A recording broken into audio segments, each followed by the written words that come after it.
When consciousness returned, I wasn't dead.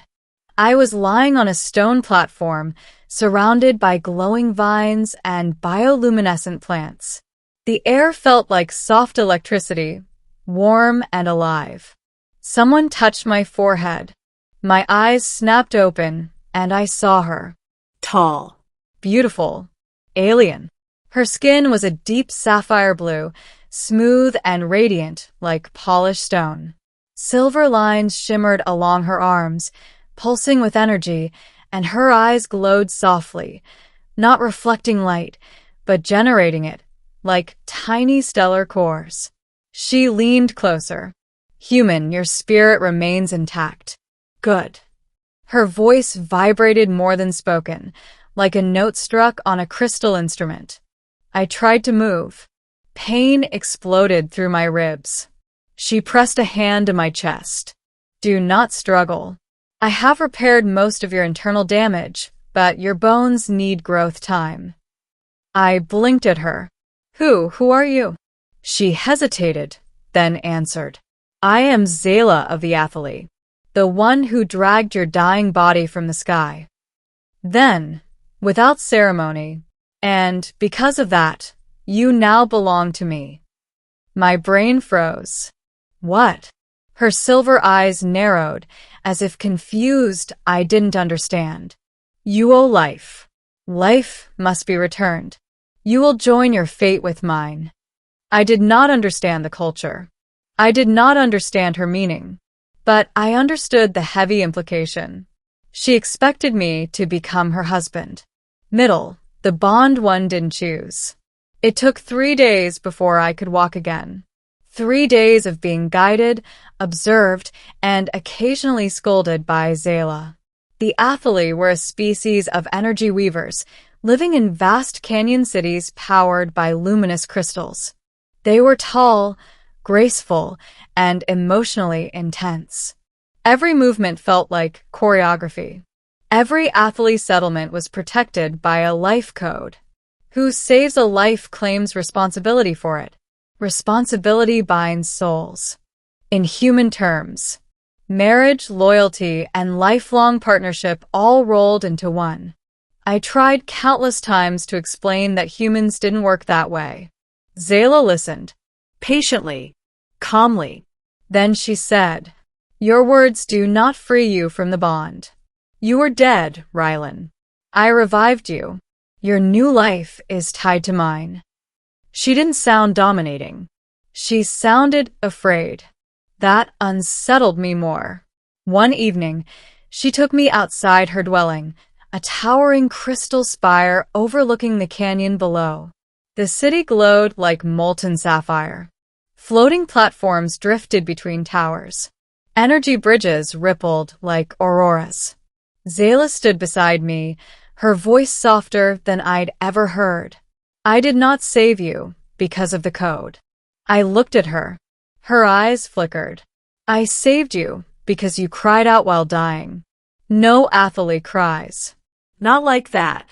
Your voice that carried fear, regret, longing. It touched something in me. Something old. Something lonely. My heart tightened. She wasn't trying to trap me. She wasn't claiming ownership. She was seeking connection. Terrifyingly genuine connection. That night, I couldn't sleep. Not because I feared her, but because I feared what I was starting to feel. The turning point. The warships arrive. On day 6, everything went to hell. I heard the rumbling first, distant explosions echoing across the canyon. Zayla ran to her balcony, eyes blazing silver. Invaders, she whispered, from the sky. My stomach dropped. Human warships, probably searching for my crash site. But protocol was ruthless. A lost soldier was expendable compared to a potential alien threat. The Athalie had no weapons. Their civilization was built on energy manipulation, not warfare. They were brilliant, but peaceful. The humans wouldn't ask questions. They would fire. The first blast rocked the canyon, collapsing an energy bridge. Athalie civilian screamed as platforms fell. Zayla grabbed my wrist. Stay hidden. Humans know only fear. But I ripped my arm free. They're firing because they think you're kidnapping me. I have to talk to them. Zayla's face darkened. Emotionally, not angry, but terrified. If you go, they will kill us both. They will never believe you are bound to me by choice. My heart pounded. They'll stop if I surrender. They think I'm dead. Zayla stepped forward, trembling. You belong to me, she whispered. If you surrender yourself to them now, you abandon what we share. Her voice cracked, and for the first time, she looked truly vulnerable. That broke something inside me. I turned toward the burning skyline. I have to try.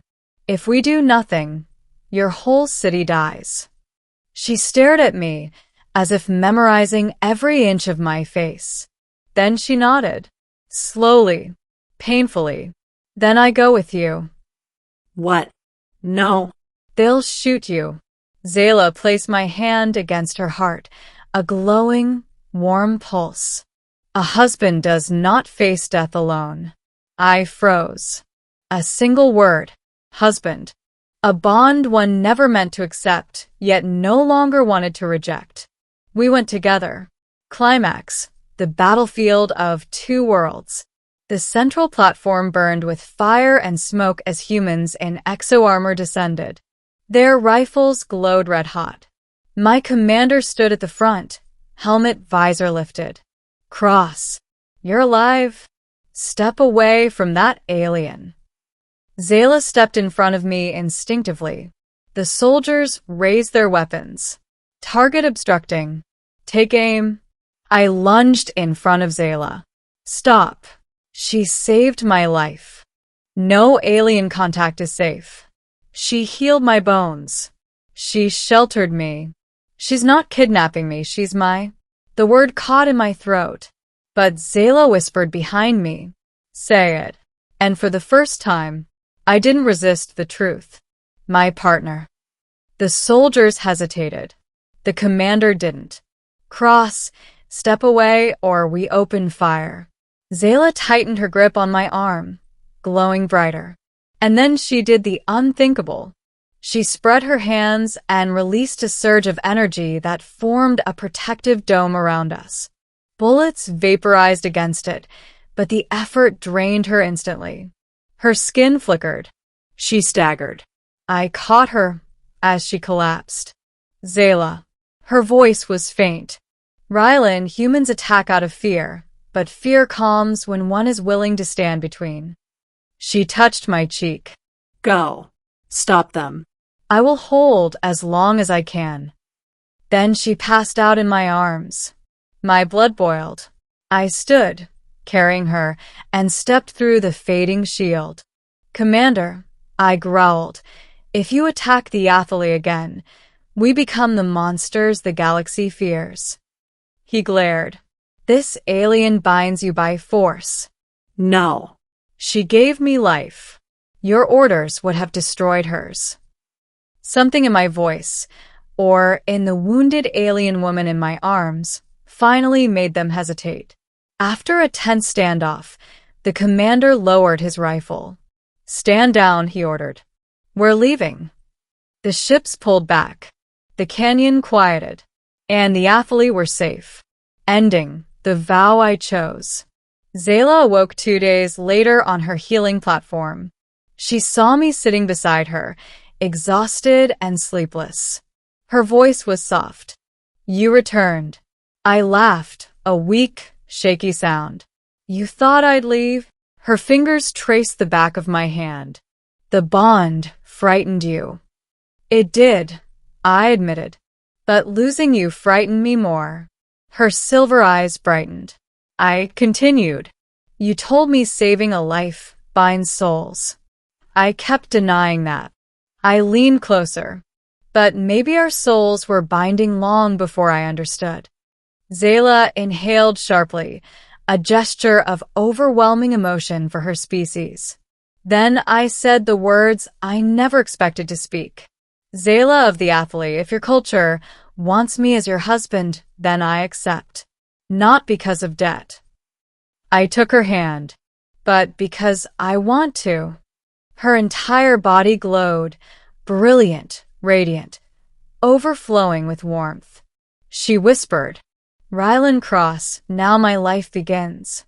We stood together on the balcony overlooking her luminous city, gazing at the sky as dawn rose across the canyons.